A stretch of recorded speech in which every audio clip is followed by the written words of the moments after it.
Hello, everyone. Today we are diving back into Emanuel Swedenborg's book, Divine Providence, touching on the substance of the universe, what he believed to be spiritual warmth and light at its very minutest, at its very core, which in a way is also its greatest aspect, its strongest, its deepest. But we'll dive into that in a minute. And we'll also explore how that type of connectedness to spirit means that destructiveness, that evil is ultimately nothing in God's eyes. So stick around.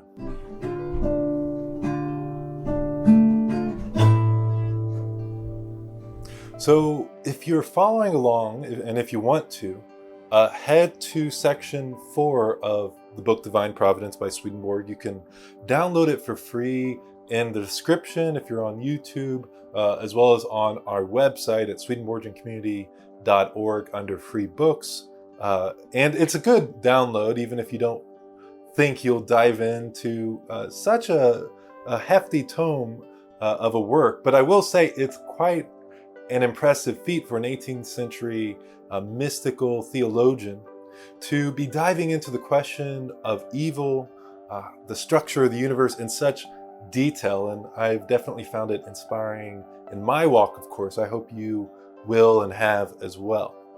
So in section 4, we're on his second subheadline, where he says, divine love and wisdom radiate from the Lord as a single whole. Now, I'll remind us, of course, that the Lord in Swedenborg's eyes is Christ, but is also God for all cultures, for all peoples. And even with Christ and God in these different cultures, the Lord in the highest aspect is the healthy aspects of it, the wisdom and love that image of God, that connection to God brings into our lives. You know, we may say we believe in Jesus, but we misuse Christ's ideas for the opposite of what Jesus would want, right? And so that's not, really speaking to the health of the relationship we should have with God. So in a way, his idea of God is very multicultural, across planets even, but he was a mystical Christian thinker, and he grounds himself as such, as well as in the visions that the Lord allowed him of the spiritual world. He continues by saying, we can see this from several things that I explained in Divine Love and Wisdom, his other book, especially the following. In the Lord, reality and its manifestation are both distinguishable and united. So in a way, reality and its manifestation or embodiment are both one and are also two. And when I hear that at first, it's like, okay, reality and manifestation, aren't they the same thing? And Swedenborg would say that's because we are often grounding our thinking in a material way, not thinking about kind of the essence of something, the point of something, the energy, impetus in something versus the form. So, for example, my mind, my heart may want me to cross the room, but I need a form to do that, and I need to know how to do that. So there's kind of a reality and a manifestation aspect of everything. And he's saying they're distinguishable, but they're also one thing. He says further, in the Lord, infinite things are distinguishably one. Indeed, besides the nothingness that is evil and destructiveness, everything else is ultimately in the Lord. And any separation is seeming separation. It's a seeming disconnection, but everything's actually connected and one. And the Lord is that divine unity, that divine consciousness, that divine whole, where everything is distinguishable. There's me, there's you, there's the angels in heaven, but they're also one. Divine love is a property of divine wisdom, and divine wisdom is a property of divine love. So he's just hitting major topics here, so it's okay if we're not following along perfectly, because he's referring back to his old book. He's like, I already covered this stuff, so remember it as we move forward, and that's what we're doing here. He also says, unless it is married to wisdom, love cannot accomplish anything. And so this idea of divine love and wisdom being distinguishable in one ties into what we just were talking about, which is the wisdom of something and the love of it, or the love of something, what it's about, why it's around, and then the wisdom is its form, is the ability to get that done. He says, love or volition does not do anything without wisdom or discernment. And as spiritual warmth and light radiate from the Lord as the sun, they make a unity the way divine love and divine wisdom make a single whole in the Lord. And you may have noticed in our name, Spiritual Sunshine, and even some of our imagery here, that we tie into this idea of the spiritual sun from Swedenborg, who says that the Lord built the sun from himself and used the substances of the sun to build everything, the spiritual sun, not the solar suns around us. And indeed, he says there's a reason we have solar suns, and everything, since the Big Bang or whatever you believe, has formed towards these types of composites, and even towards humanity in its various ways throughout the universe. It's because there are images of God and of God's deeper reality and the appearances of the spiritual world that use similar appearances. So when we die, we still have a body, but it's a spiritual body. It represents our spirit to some degree. So, work on that spirit, and you'll look good for summertime in heaven, right? And you change over time as you learn and grow, and let go of some of your more hurtful habits. Okay, I think that does a good job at kind of, laying a little bit of groundwork for the rest of our conversation. If you have any questions, please comment, or if you want to reach out directly to me, head to our website, sign up for our emails, and you can email me directly from there. Please do. We'd love to connect with you and hear what your thoughts are, and if you have any questions as well. So we're jumping ahead, and we're still on 4 for those following along, but towards the end. And he writes there, angels have also offered abundant evidence of the way completely different things are united so that they form a single whole. So in his visions and his spiritual experiences, he interacted with angels. And angels, are a little different than our common conception of angels in the Western world, or, in the globe in general, I guess.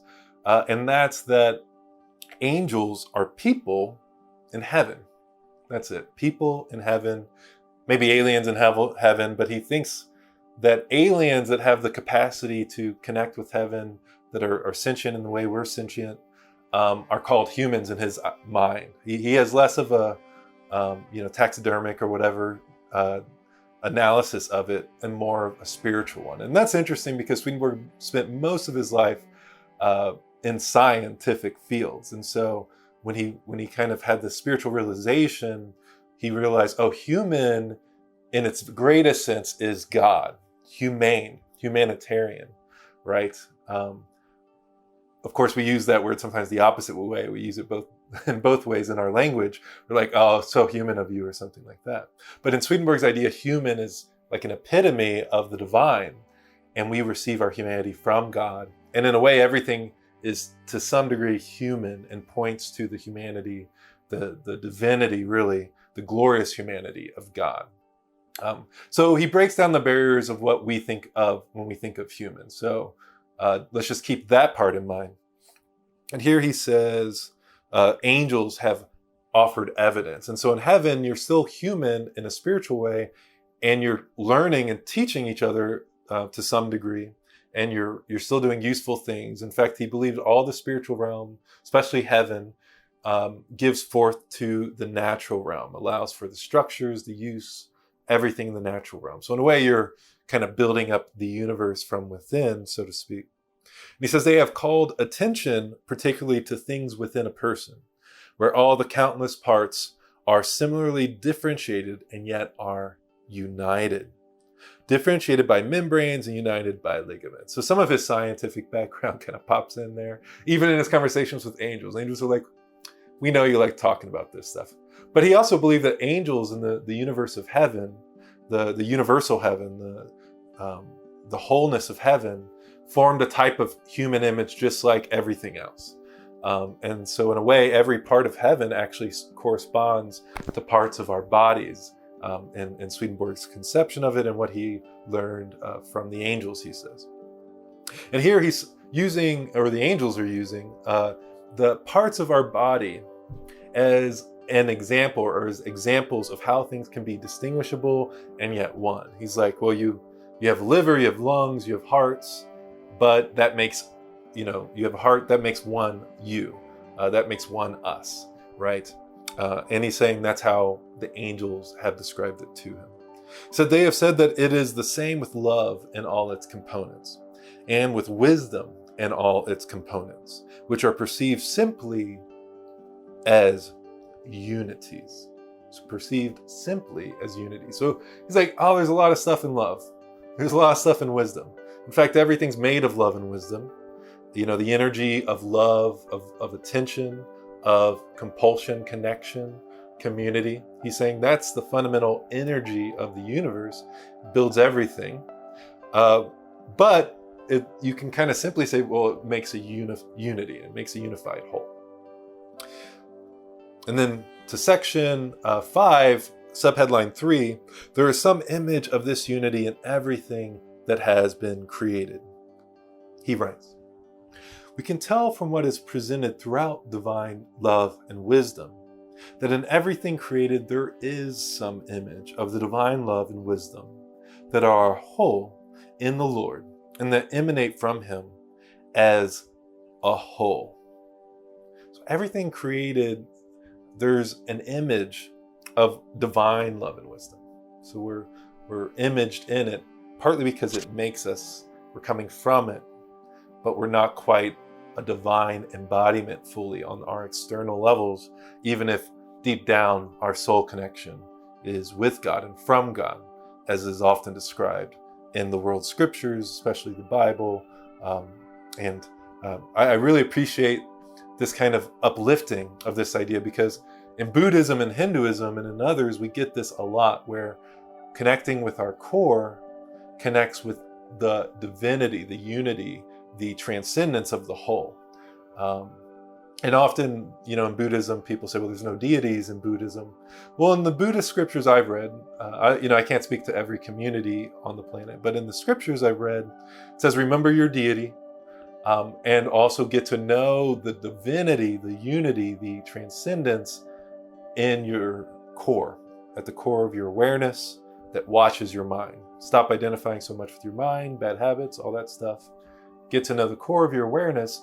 And I see Swedenborg saying the same thing, that our core is divine love and wisdom, divine awareness, the compassionate light of awareness. And it goes infinitely. We can only know a little bit of it, but we should turn to it in our spiritual practices, in our awareness of creation, and live for it. Live for the divine love that's within, for everything. Okay, continuing in that section. I have explained in these passages that divinity is present in everything that has been created, because God the Creator, who is the Lord from eternity, brought forth the Son of the spiritual world from his actual self, and by means of that Son brought forth the whole universe. This means that that Son, which is from the Lord and is where the Lord is not only the first but the only substance of which everything is made. Since it is the only substance, it follows that it is present in everything that has been created, but with infinite variety depending on function. So you can kind of see where we get our name from here at Spiritual Sunshine. And what's also interesting is that he says part of the reason some of the cultures in our world, a few hundred years ago, were worshiping the sun as God was from this kind of lost knowledge that God created the spiritual sun essentially around him, but in the core of every spirit, everything, to give light, to give spiritual energy and energy in general to everything. And so he says, we eventually just lost that God is transcendent, even of that spiritual sun. We'll say, right? That it's important that God is even transcendent of that spiritual sun, but is imaged in that sun, just as The whole solar system gets its energy from that sun, the sun of the spiritual, or the solar, the physical realm. Well, in a way, even that energy comes from the spiritual realm. So it's kind of cool. He kind of ties everything back and grounds it in this unity that is distinguishable into many parts. He writes, "This is why everything in the universe is based on what is good and what is true, and in fact on their union." Or, which amounts to the same thing, everything in the universe is based on love and wisdom and on their union, since goodness is a matter of love and truth is a matter of wisdom. Love, in fact, calls everything of its own good, and wisdom calls everything of its own true. So he said a few things here, right? But one thing I want to highlight is this idea that love calls everything of its own good, and wisdom calls everything of its own true. Because often you'll hear him say goodness and true, or truth, and love and wisdom, and it's good to know that these are kind of connected things. He writes, "It is widely recognized that there is only one substance that is the first and is the basis of everything, but the nature of that substance is a mystery." It's not as universally recognized now, but let's hear what he has to say. "People think that it is so simple that nothing could be simpler, that it is like a dimensionless point, and that dimensional forms emerge from an infinite number of such points. However, this is an illusion arising from spatial thinking. Spatial thinking makes the smallest element look like this. The truth is, though, that the simpler and purer anything is, the greater and fuller it is. This is why the more deeply we look into anything, the more amazing, perfect, and beautiful are the things we see.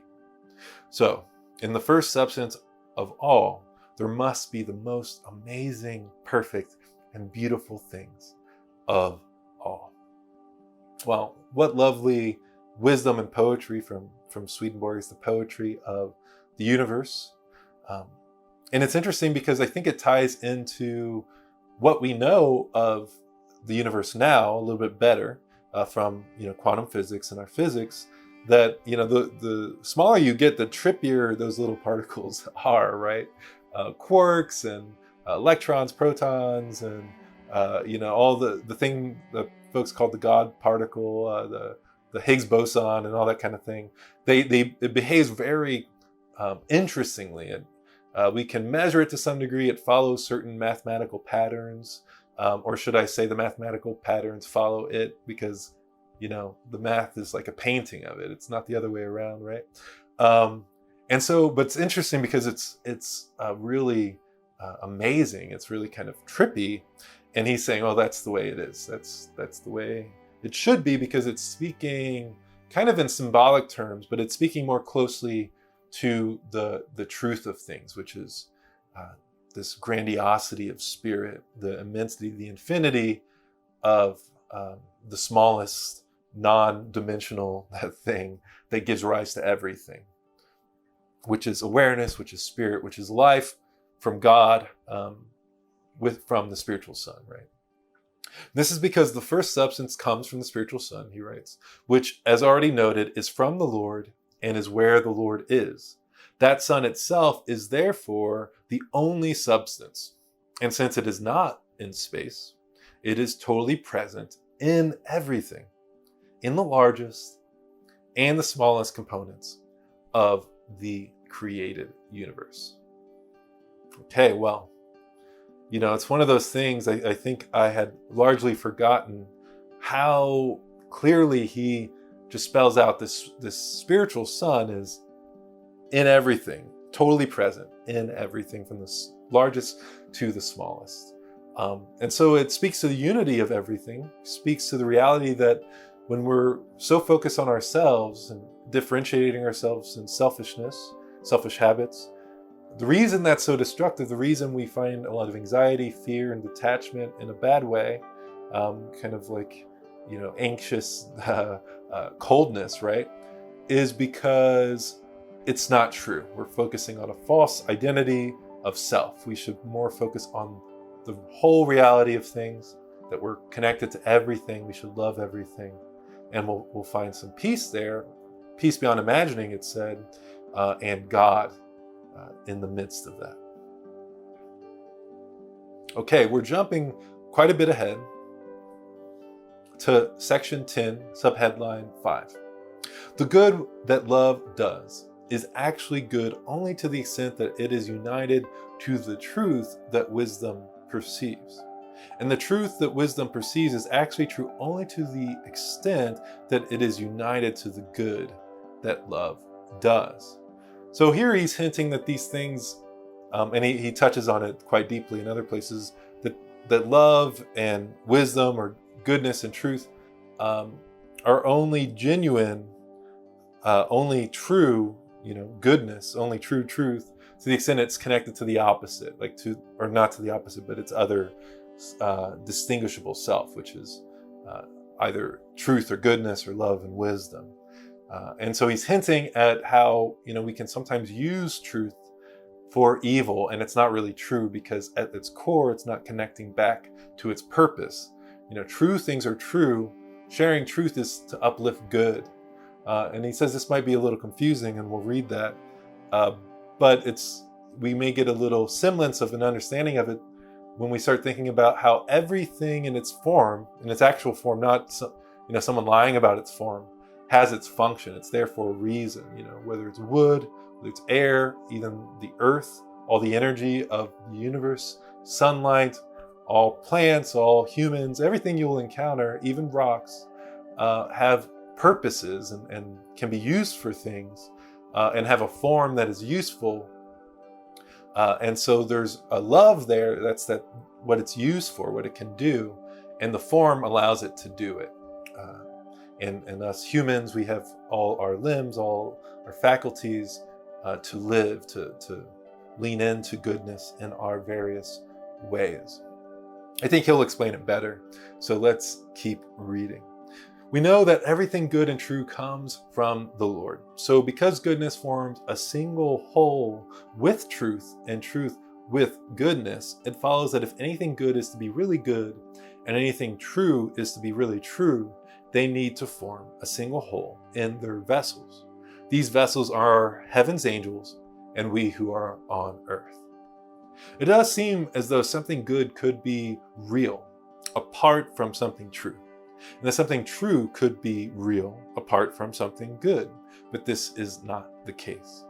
In fact, love, all of whose elements are called good, is the reality of anything.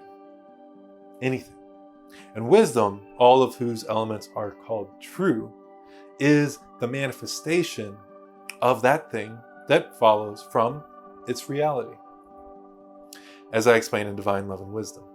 Just as reality is nothing apart from manifestation, then, and manifestation is nothing apart from reality, so goodness apart from truth, or truth apart from goodness, is nothing. By the same token, what is something good apart from its relationship to something else? Can we really call it good? There is no effectiveness or perception involved in it. So goodness always has its form. You may want to do good, you may have a desire, but it means nothing if it's not embodied, really. You may be made for good, but if you do destructive things, it doesn't go full circle. Your manifestation, your truth, is not corresponding to your good. He writes in subheadline 6, section 14, if the good that love does is not united to the truth that wisdom perceives, it is not really good, but it may seem to be. And if the truth that wisdom perceives is not united to the good that love does, it is not really true, but it may seem to be. Still, he writes, there is such a thing as something good separated from what is true, and something true separated from what is good.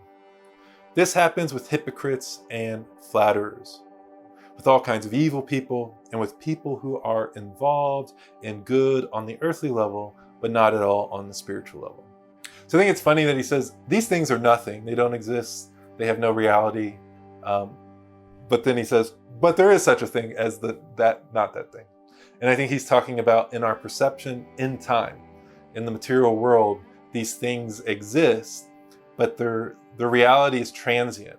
And in God's sight, all evil It's not only transient because it lessens even in hell. In Swedenborg's mind, people in hell want to be in hell, by the way. They like hell, they make hell, actually. Not only are they transient in that way, but they just have no true power, they have no true reality.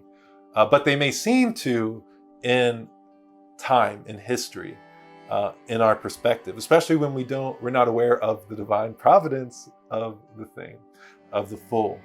Now that may seem to connect with something I sometimes shrug at or don't respond well to, which is that there's, a purpose to everything. And ultimately I think that's true, but a lot of times we say it like, okay, this exact good thing's going to happen. It's going to be obvious to you. That's why you were hurt or something. And that's not always true, especially in this, lifetime, in this realm. But I think deeper within reality, when we start talking about free will, when we start talking about how free will is necessary, being able to turn and not face God, not be about God, not be embodying the truths of God, but instead embodying our falsity of selfishness, that allows for freedom in the universe to some degree, which allows for human beings to exist, all these things to exist. And then we also learn from evil. We learn to do better. We grow from evil in strange ways sometimes. And it's just part of what allows for reality, even though God isn't about evil and isn't empowering evil in that way. It's still part of providence of things. So he said there's still such a thing as these separate goods from truths, etc. He says this happens with hypocrites and flatterers, with all kinds of evil people, and with people who are involved in good on the earthly level, but not at all on the spiritual level. All of these people can do things that are good for church, country, community, and fellow citizen, for the poor and needy, and for widows and orphans. They can understand truths too, and can think about them discerningly, and talk about them and teach them. However, those good and true characteristics are not particularly deep, so they are not essentially good and true for the people who display them. They are outwardly good and true, and therefore only facades. They exist solely for the sake of themselves and the world, and not for the sake of goodness itself and truth itself, which means that they are not derived from what is good and true. They can come simply from the mouth and the body then, and not from the heart. So I think some of us can relate to this. I think we all have an element of facade sometimes, especially as we are growing spiritually or reconnecting with our source. And I also think it can be something that's hard to discern. Like, am I about goodness? I think I love people, trying to help people. I have a job and I do what I can on my job. I have to, make ends meet, get this bill covered, etc. Am I good and true? And I think we can just kind of tie our hat on or our ties on to the fact that we are deeply connected to goodness and truth, to love and wisdom. So turning to it within, allowing for our intrinsic awareness to shine goes a long way. Letting go of destructive habits, destructive modalities, selfish things helps to uncover that core connectedness to love and wisdom that Swedenborg says is in everything, makes everything points to it. It helps us reconnect with it more substantially in a deeper way, he says, or maybe even from the inside out in a more full way. So I would say relax about it, but lean into it. Find it, use spiritual practices.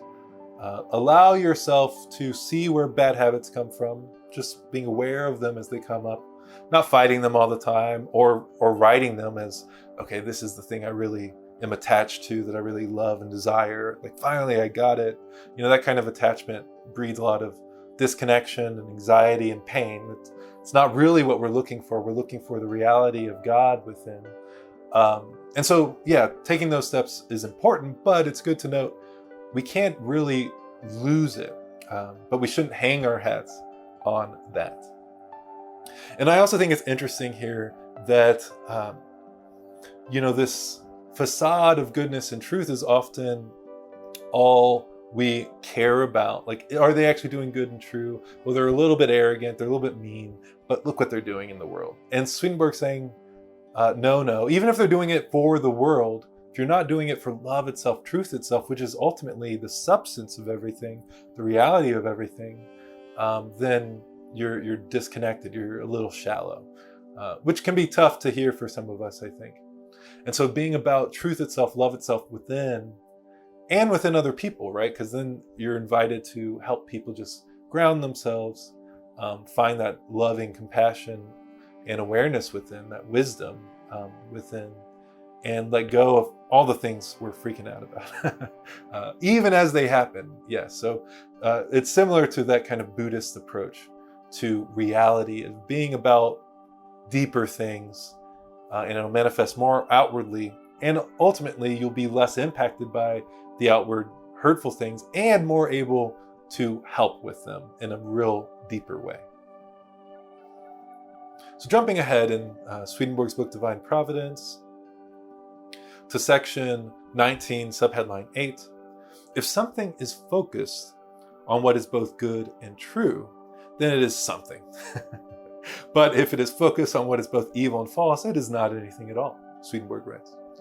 Section 11 above shows that whatever is focused on what is both good and true is something.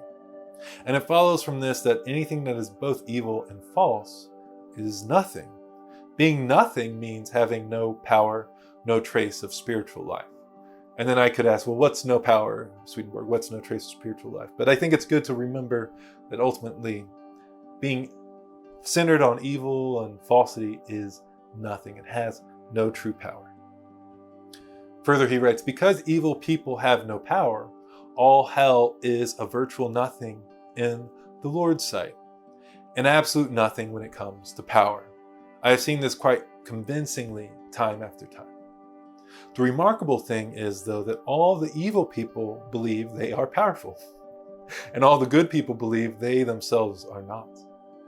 This is because evil people ascribe everything to their own power, their own deviousness and malice, and nothing to the Lord, while good people ascribe nothing to their own prudence and everything to the Lord, who is omnipotent, all-powerful.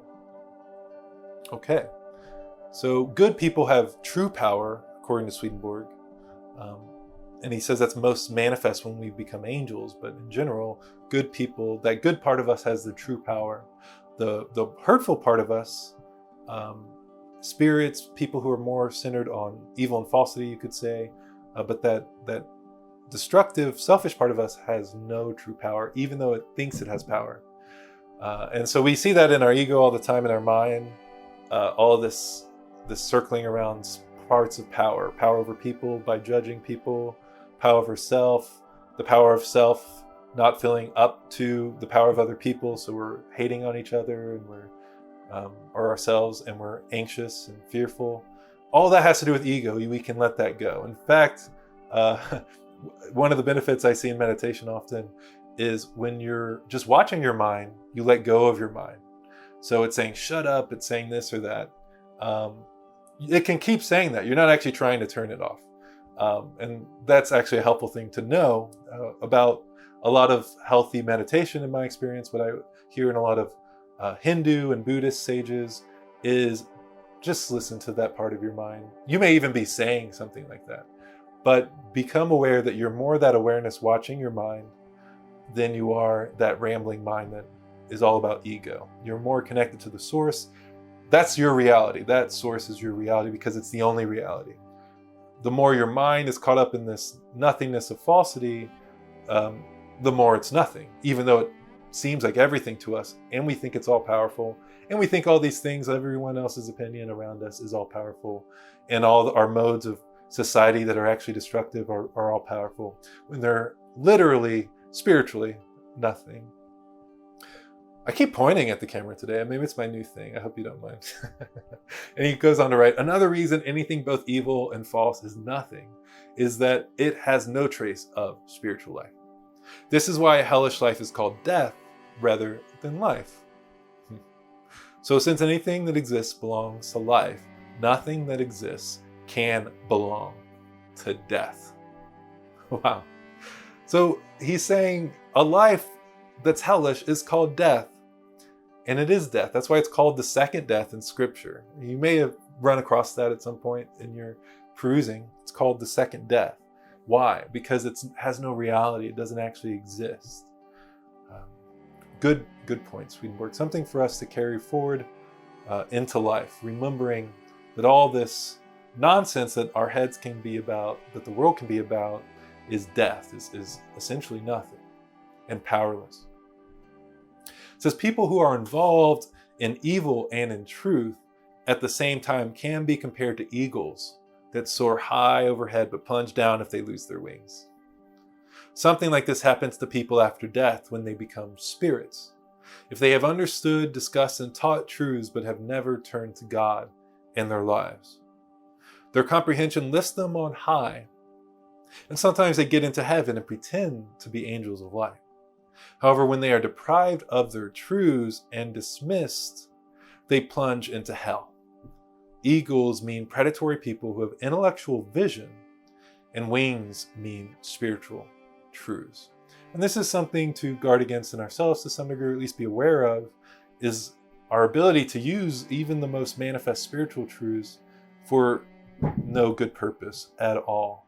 And he says that's definitely a hellish thing. You can seem like an angel of light.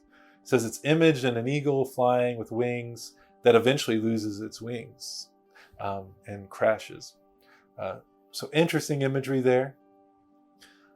We also see eagles used in a purely positive light within Swedenborg's writings when he talks about a certain heavenly community, actually a heavenly realm, a part of the grander community that uses an eagle as its sigil. So nothing against eagles per se, but the imagery of that kind of crash and burn is there. He says, I mentioned that these are people who never turn to God in their lives. Turning to God in our lives simply means thinking that some particular evil action is a sin against God and therefore not doing it. So it's interesting that he uses the terms of, to define the terms in the terms, however that's said. He uses God in both. And so sometimes we just ask, well, what is God? Is God all powerful? Is God the three persons in the Godhead? Is God this or that? Is God love and wisdom? I think he's made that clear so far in this book. But we sometimes have questions about what is God, and we should actually investigate our idea of God, break down some of the barriers around what we think God is in ourselves and the universe. And I'll also note that he does explain it quite a bit throughout all his books. So please see our other videos on divine love and wisdom, on heaven and hell. You can watch our sermons that come out, multiple times each month, for the most part, every Sunday, except for the last Sunday of the month, to explore God further and the idea of God and our connectedness to her there. And then our last section that I want to touch on today is section 21, subheadline 9, where Swedenborg writes, the Lord's divine providence works things out so that what is both evil and false promotes balance, comparison, and purification, which means that it promotes the union of what is good and true in others.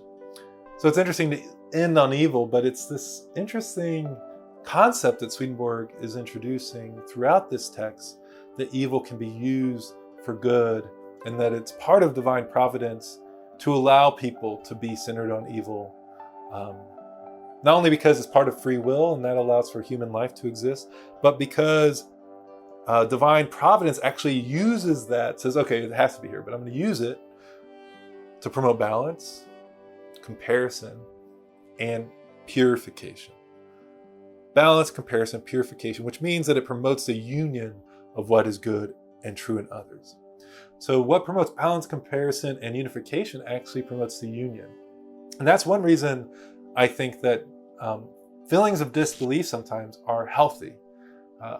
That kind of doubt, I think that's a better term, more specifically, doubt can be healthy because it's an invitation to be curious about reality, to be curious about God, about ourselves. And I think in reaction to that doubt, we often should look within and say, Okay, what am I? Where am I? What am I truly? Am I really this definition of self that I thought I was? Is God really connected within? Let me meditate on just that connectedness, that reality. Let me go about my life connected to that deep sense of peace and love within that you might find. But that doubt invites us to see if it's there, to connect with God within and around us. And here, he's pointing to something I think can actually help alleviate some of our doubts sometimes, which is an explanation of why there's evil. It can help us connect with God within in that way, because it's okay. That idea of why evil exists actually kind of makes sense to me. It actually kind of makes sense that if evil is, necessary for human free will, for the sense of creation's free will, creation's sense of free will, so to speak, but God's providence still exists. God uses it and manages it to such degree that it's always used for these other things too, and that's bringing good and truth together. So I hope you enjoyed our exploration of divine providence today. This is the second in our series. We'll just be walking through this book together, maybe finding some tidbits for the wisdom in our life to better connect with the divine love at our core. I hope it spoke to you. Please connect with us, subscribe, head to our website if you want to get our emails at swedenborgiancommunity.org and to learn more about us. And thanks for connecting. Go forth knowing that you are loved and are loved.